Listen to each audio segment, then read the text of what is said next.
Today's podcast is brought to you by audible.com. Get a free audiobook download and a 30-day free trial at www.audibletrial.com/Pixel Sift. There's over 180,000 titles to choose from for your iPhone, Android, Kindle, or MP3 player.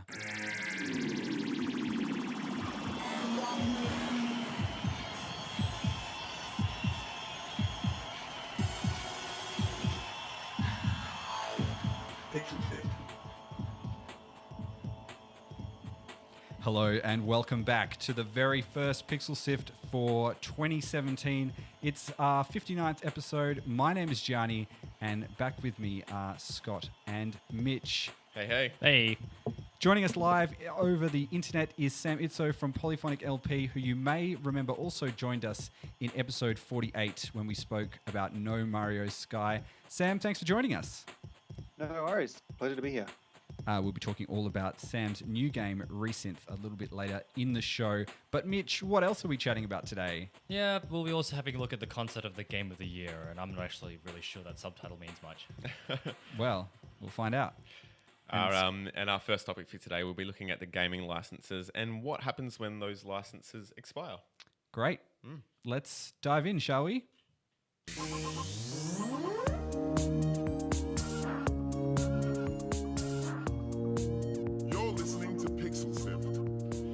That's it, you are. And have you ever had game assets change on you? Or maybe you've had a game that was removed from catalog before you even got the chance to get your hands on it.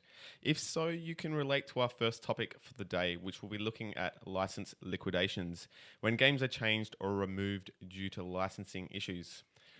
Now, this has popped up for a couple of ones recently. There's a couple of games from Activision, namely the Teenage Mutant Ninja Turtles and Fast and the Furious franchises, which have obviously come to some kind of licensing end and have been pulled. I mean, thankfully. Thankfully. I don't know if you played that Fast and Furious game. Have you seen the games? Well, you know, it's a game. Is it? Yeah. They're definitely games, Technically, sure. the characters in there that you may recognize from, other franchises. I think this is the interesting thing about that for a lot of companies, doing a licensed game or making a product that features other people's characters is, important part of business, and that's what they do to make a crust. Think about companies like Traveller's Tales, for example, who make all the Lego games. They've got the license for Lego, but eventually down the track, maybe they might not have the license for some of the other titles that they have, and potentially down the track, you may not be able to play Lego Jurassic World or Lego whatever. That is legitimately upsetting because Lego generally the name is put towards pretty good quality games, but for these ones particularly, specifically, they're all a little bit money grabby. It seems they're not very good games, just with a bit of a name slapped on the side of it. I've always wondered That's why. how I feel anyway about it. Oh, because I do. I mean, if I that see is a big, Sorry, that's a big Sam. part, isn't it, of movies coming out and shows coming out, and they have to get a game out as well as part of the tie-in, I guess. Especially if it's a big blockbuster, I guess. One of the best examples of that I can think of in the recent times is when Rick and Morty first came out and blew up very quickly. And there was they actually called it the extremely rushed, Rick and Morty pocket game or something like this. I can't remember. I wish I knew the order off the top of my head. It was pretty good. Yeah. But again, not actually that bad a game, and they called out all their kind of dodgy bits before anyone else could, I guess. I think it's interesting as well that I remember there's that famous story about Monty Python that they released a comedy album, and they called it Contractual Obligations or something to that effect, basically, because as part of the license for these big franchises that they were involved with, they had to, bring out a whole bunch of other media, and some of this includes licenses that do expire and then that do have a finite date on them. I've always wondered why licensed video games kind of just weren't up to standard with like games that are actually made to be games. Could this be because that licenses just expire and they know this, so it's like why put in the effort? Well, I think it's interesting when you talk about the way that things are basically made, right? So, for example, you might think of all the Saturday morning TV shows that you would remember from your youth, but most of those TV shows existed because they have a toy line attached to them, and the fact that the TV show exists is basically not the main piece of work, but maybe it's what people remember. But you wouldn't watch Transformers on TV unless it was a line of Transformers toys and it was effectively a big ad. That's true. So, you know, these other aspects of, say, for example, one of the ones that titles that got taken away was the Deadpool franchise for Activision.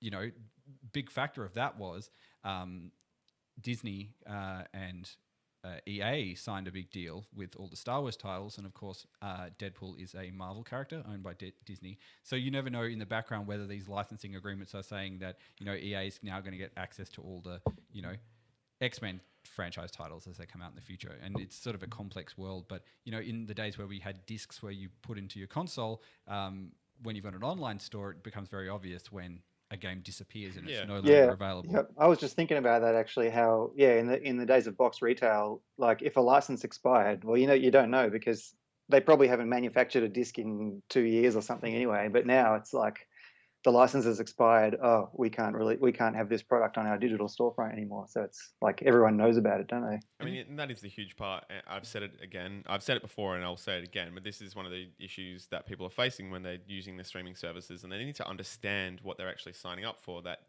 you don't own these games in any kind of way, shape, or form. You're basically just renting them from this service provider for as long as that provider wants to give you that service. Perfect example of something outside the gaming world. This recently happened to me. I've got the video streaming service Stan, and they just pulled the 90s sitcom Mad About You away from its library, which I'm totally upset about, but obviously not enough people are. Cause I used to love that show actually. Yeah, same. But like, you know, I'm paying for that service, and they've taken that away from me. I still have to pay for the service. It's not. They're not obligated to give me that. But away from that, it's not always just the whole creative asset. It might just be from other kind of areas of creativity and art. So with their San Andreas pulling all the music from there, or changing all their assets for the music about their late in 2014, I think it was. Yeah, so all of these things have, you know, long-term contracts in which they've signed a license agreement themselves. Well, they're flat rate contracts, so they only last for however long they thought that game would be popular for, which, you know, is going to be a maximum of 10 years, and that's pretty generous. So did they put new music in, or did they have placeholder music, or is there just no radio in it anymore? I think GTA, haven't they? Is it still available? I think with new music now. I think. Yeah, so I haven't actually played a new version of it, but I mean, they can't just have no music. They would have some music, probably a more slimline skeleton version of their catalog, and maybe with not all the biggest hits or the more expensive ones, maybe. But so GTA is still available, but some of those other games are just completely not available at all now, right? Like Turtles and Fast and the Furious. And absolutely, yeah. So like that, obviously they're not going to. You know, get rid of the whole San Andreas game just because of the music, but it is a huge part of why people bond with games like that. I think it's interesting as well that you know, who would have thought that a game like San Andreas would still be in this position where it can be sold into new audiences and new customers in, you know, a decade after it had kind of come out. You know, if you think about a game that came out 10 years ago, most of the time they probably would have thought, oh, well, we'll just be having the discs exactly as you put it, Sam. You know, the disc would be sitting in a bargain bin or a platinum collection or something like that, and that'd be it. It'd be only a physical manufacturer, but being able to have them online and distribute it in other ways means that you do have to have these considerations when you're thinking about the longevity of your game. It'd be interesting to see how, like, would an original copy of GTA San Andreas be now illegal to sell? Because I mean, if you had inventory of it. No, because with those, by buying that disc, it's a licensed product as well. If you think about it, and the physical, you own the physical disc, but the software itself you don't own, and the music itself you don't own. That's like you can't go out and make as many copies of it because you own a disc with a CD. That's true. There's a sort of a grey area, but I'm talking like if they had like let's say EB had like inventory, like they found 50 copies and they wanted to put them on the shelf. I wonder if they could. Well, I mean, I'm sure they could, but is it a better service? Because you could just put on 90s era Spotify playlist and play that at the same time as you're playing GTA San Andreas, and that will probably be, if not a better experience than the songs that were licensed at the time. Again, EB don't own the software or the licenses either. They're just kind of just another step in the process. So I don't think that would be an issue at all. It's very interesting. I think we, there's plenty of good examples out there. Actually, when talking about movie tie-in games, they brought out a Scott Pilgrim side-scrolling game done by Paul Robertson, who has done a lot of sort of pixel style art of that era, and soundtrack by a band called Anamanaguchi, who do a lot of chiptune stuff. And there's so many licenses involved with that now doesn't exist. And when we were researching the story, I looked it up, and I happened to see that popped up on the list as a game that isn't available anymore. And I'm really glad that I've got it sitting on my Xbox somewhere, that it is still available, because I'm not going to get the opportunity to play that game, and it was really, really good. So if you connected your Xbox then to the internet, would it wipe it? Well, no, it won't, because I think what's happened with this is that, if you remember years ago, Amazon with their Kindles had a particularly hilarious example where they lost the license for one of the publishers to sell the online version of George Orwell's 1984 and then pulled 1984 off everyone's Kindle and got into a lot of trouble for that. And I think that's the sort of thing that, people are going to react to. So I think once it's like owning a disc physically, you can have an original vinyl pressing of one of the Beatles albums. Mm-hmm. The Beatles aren't going to come to your house and bash you up and take your vinyl away. Would they if they could, though? Well, do you think they would? Well, maybe we'll get to a level of technology where it's easy for Robo Ringo to come along and sort you out. But, that's the sort of the way that it is. And, this sort of... But people have to kind of keep in mind that these licensing deals do expire. And that's because people should be paid for the things that they have done and created. And it's not fair for you to buy one thing once and use it infinitely for a million different things. So on that note, shall we jump into our next topic? Great. Now I'm worried about Robo Ringo. Hey, this is Fabian Malabello, the director of the Otherworld Agency, and you're listening to Pixel Sift. We are joined via the internet by Sam Izzo. He is from Polyphonic LP. He's one half of the team of Polyphonic LP. Now, Sam, we've been talking a little bit about music and licensing and all that sort of stuff, and you are currently making a musically based puzzle game called Resynth. Now, could you tell us a little bit about that? So Resynth is a mashup of the classic box pushing puzzle game Sokoban with a step sequencer. People may not know what either of those things are, though, I think. So it's essentially kind of a synthesizer that's been turned into a game, I guess, is kind of what it really is. And so you talked about it being a bit of a mashup, and, the last time we had you on the show, we were talking about mashups as well with No Mario Sky. What was the inspiration to kind of combine the two together? What made you think that this could be a fun game? It's kind of come out of a couple of things. The main thing is Andy is... my partner, who's away in Chile at the moment, but he's working on a PhD investigating synesthetic approaches to game design. And so this was actually part of his PhD research that we decided to turn into a full product. We were looking for something that we wanted to do that we could build together. So it was partly his PhD work, and as part of his PhD work, he had found this online Flash tool called Tone Matrix, which if you Google it, it's just a free synthesizer, and you can see where the origins of the game are if you look at Tone Matrix.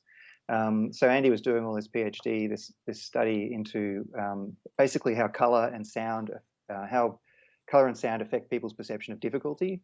So he's built a bunch of prototypes, and I've helped him out and worked on a couple of his prototypes for him.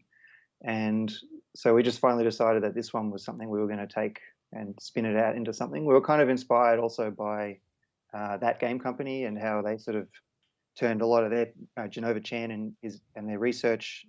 They were doing a PhD study and whatever, and they sort of turned that stuff into games as well. So Sam, are you telling me that I'm not terrible at the game? You've just set up the music so that it makes me feel like I am terrible at it.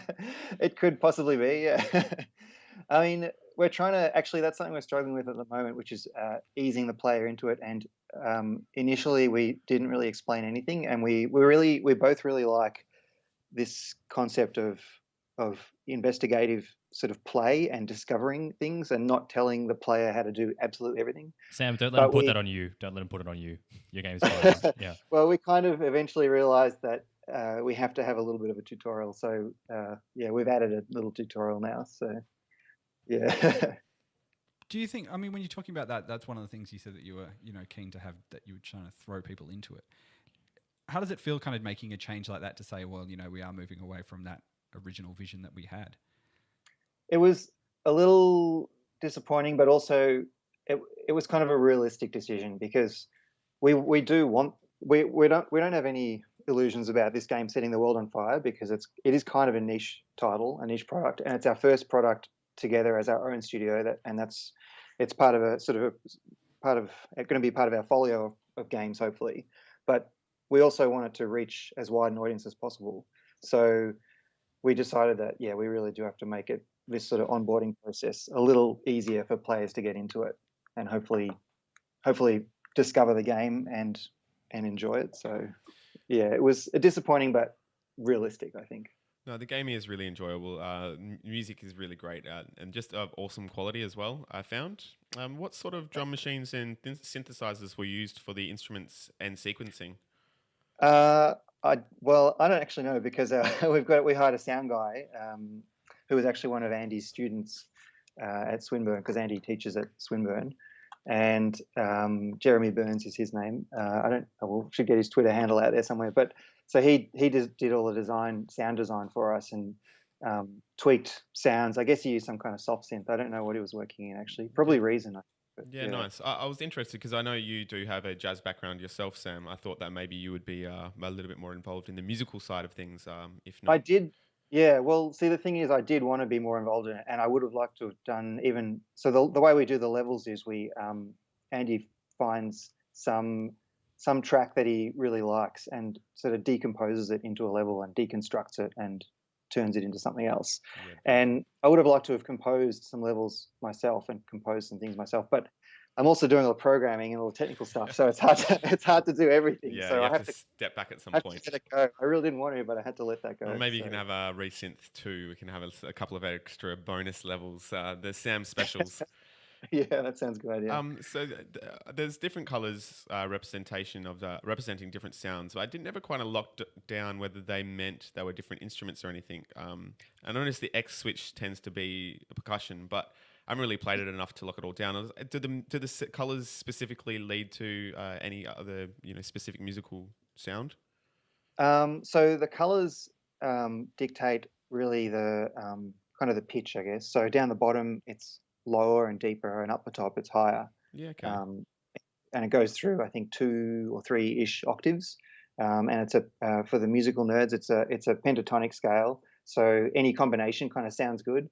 And yeah, so the color, so that's part, and that was also part of Andy's, or is part of Andy's PhD research, where the darker colors are kind of deeper sounds, and that's kind of this concept of synesthesia as well. No, that's great. I did want to ask, and it's a shame that we couldn't get Andy on the show today, because I did want to kind of understand the proper tie-in and relationship between the sounds and colors in Resynth, just obviously because he's studying synesthesia. Yeah. Maybe next time. Next time. But yeah, it's really interesting side of it, and I think it's a kind of interesting thing to be pushing out into the gaming area. An expertise of something that's a little bit outside of games. Yeah, and I think also in the mobile space that tends to work pretty well. There are lots of sort of small, things that you spend a bit of time on, and you can be a bit creative with it. And we have seen some really creative stuff come out of Australia and the world. That's true.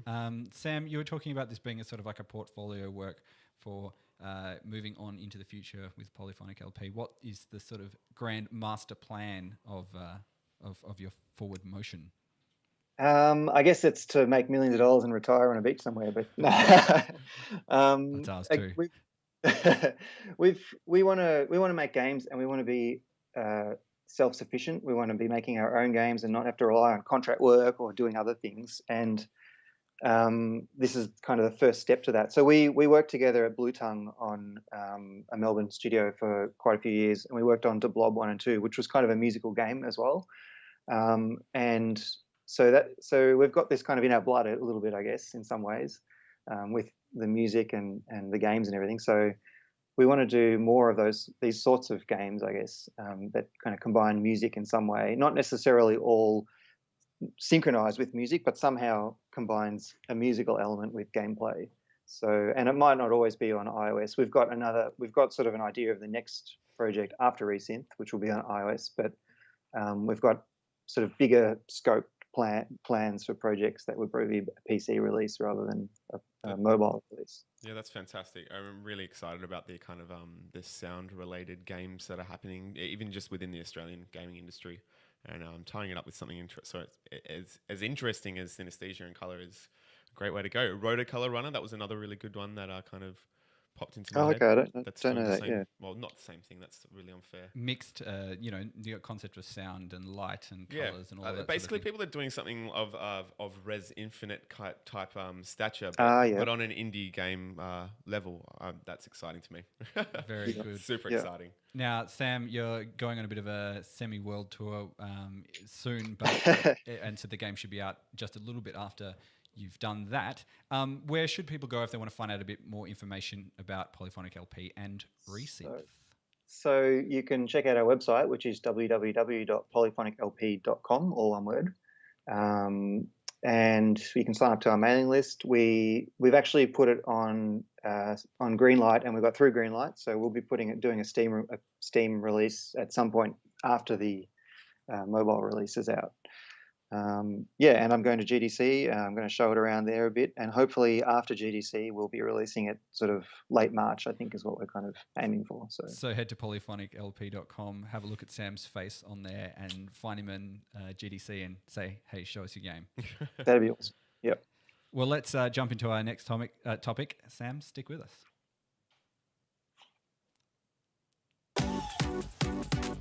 Pixel Sift. Pixel Sift. No, seriously, Pixel Sift. No, seriously. Pixel Sift. So, games of the year, marketing ploy or legitimizing of the medium, with almost every media outlet on the net stating their claim on the best. Does the award mean anything, and when it's plastered onto multiple titles? Well, there are about 50 Game of the Year awards that I follow and witness over the year. And that's just the ones you follow. There's probably like another 10 Yeah, no, they're the ones I will pay attention to. Like from the BAFTA-esque British Academy Game Awards, like to the media-based awards of IGN and Kotaku and Polygon and whoever else. There's plenty out there worth listening to. And do you know what? There's plenty out there that's worth not listening to as well. I don't think there's much except for the general kind of skim of what was good from the year to take from it. Everyone's got their opinions. I think like any end of year list, you could say the same thing for big music lists like the Triple J Hottest 100. Yeah. There's always going to be people who think that they are worth it. They're not, but they're always for a specific audience and a particular group of people. But there's also like, I don't know, I have a really short memory and I often forget when things have come out. And in many years in these contests of ranking of the years, I will quite often go, oh yeah, that was a great track. Oh, it actually came out 3 years ago. I only just got around to it, Yeah, though. I just really like it now. I'm just way behind the curve. I'm only just getting finally into Destiny. I'm like, it's not my game of the year, but I probably played it the most towards the end of last year. I think it's important to distinguish what we're talking about here, like game of the year as a concept and then as a marketing tool. So it's like when you see it on the box, it really never really tells you who gave them the award. Sometimes you wonder whether they gave it to them themselves. Oh, because it doesn't really matter. Like it really doesn't. Like when you see all those bottles of wine at the shop, and they've all got stickers on them that they won something at somewhere at some Probably county some of those dairy farm in the middle of nowhere. That means nothing. I'm sure some of those bottle of wines may have won game. Are we about to get heaps of emails from wineries? That's not, it doesn't really mean anything. But something I do like about the Game of the Year re-releases and stuff like that, as far as a marketing ploy goes, it gives people the opportunity that didn't buy the game the first time to kind of buy it and realize that it was worth the value to people. But also you get it with all the latest updates, you get it with all the newest things, and it's usually at a reduced price. So it gives people a chance to enter that gaming area and market with that they might not have otherwise done so. I agree. It's all about secondary sales, Scott. Yes. Well put there. Long-winded version. I mean, if I had a game that had Game of the Year, I'd totally put it all over the wreath on the front of the box and all that. That'd be awesome. Well, Pixel Sifts, game of the year. Of course you would. What do you think about them, Sam? Do you think, is it something that you follow and you think about when you're playing games or when you're looking at... No, I don't really follow it. I mean, I have bought Game of the Year editions before just because, like, that's going to have everything bundled into it. Yeah, and it's going to be it's a full bundle. It's great. Yeah. But yeah, apart from that, no. I mean, it's so hard. How can you pick one game for the whole year, really? Like, so much awesome stuff comes out. Like the Triple J Hottest 100 kind of... There's 100 at least there.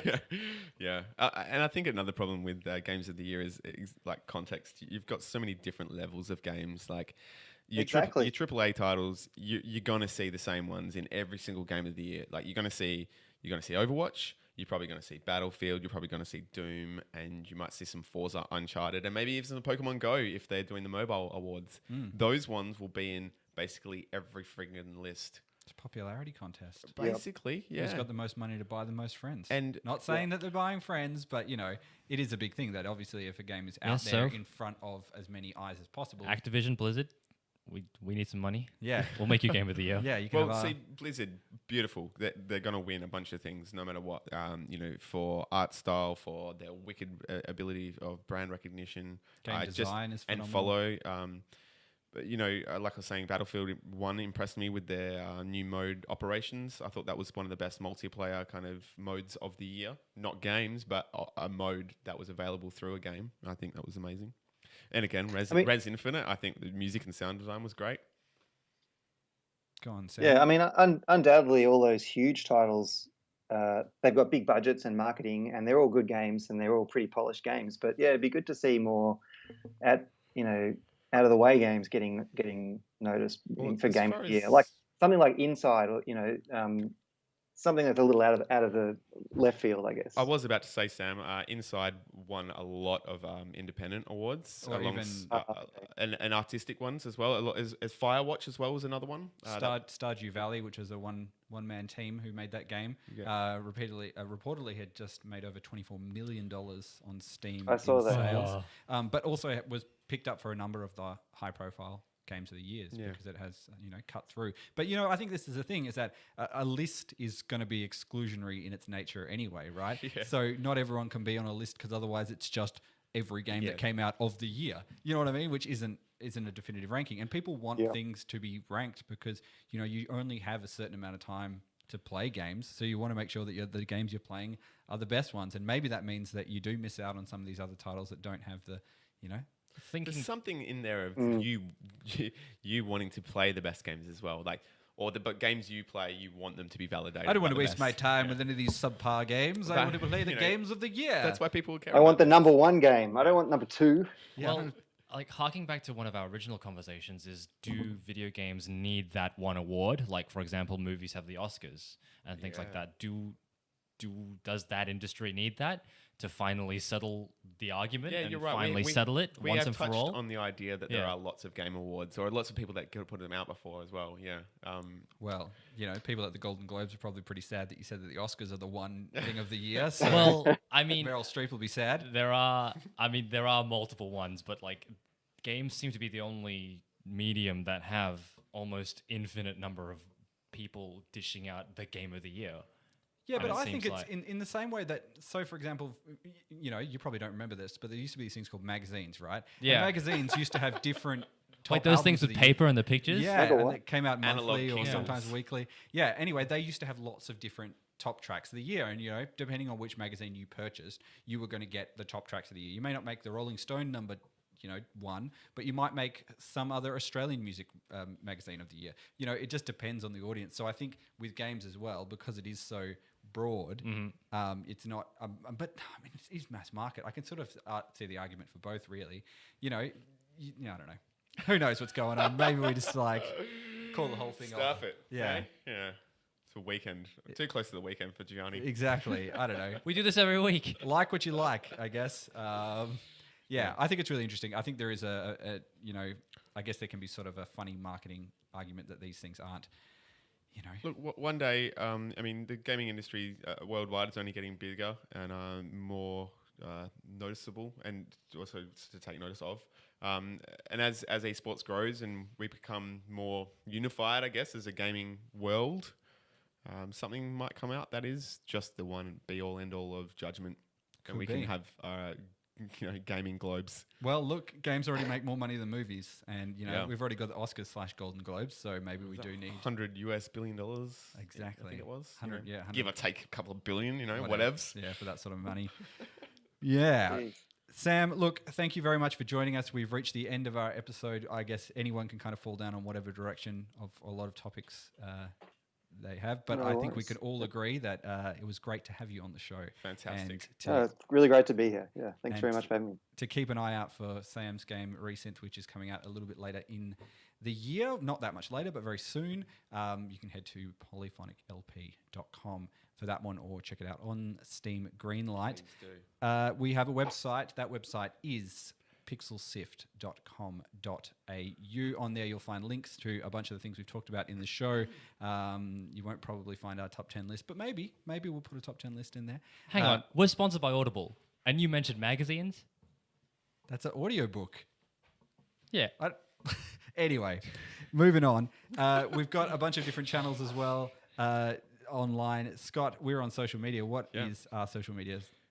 On the social media, we are facebook.com/pixelsift, twitter.com/pixelsift, twitch.tv/pixelsift, and youtube.com/pixelsiftau. And Mitch, we have other older episodes as well. We've got 58 of them. Whereabouts can they be found? Yeah, so they can be found on our website or on any good iTunes podcast player of choice, like iTunes, Pocket Casts, or just anyone that you find on your phone, or cassettes. They're coming out soon. Yeah, we're going to put them on cassette cassettes. edition, analog. No licensing problems with that one. You can have them forever. Thanks for joining us. We'll be back again this time next week with another episode of Pixel Sift. I'm going to buy a magazine. Do it. Yep.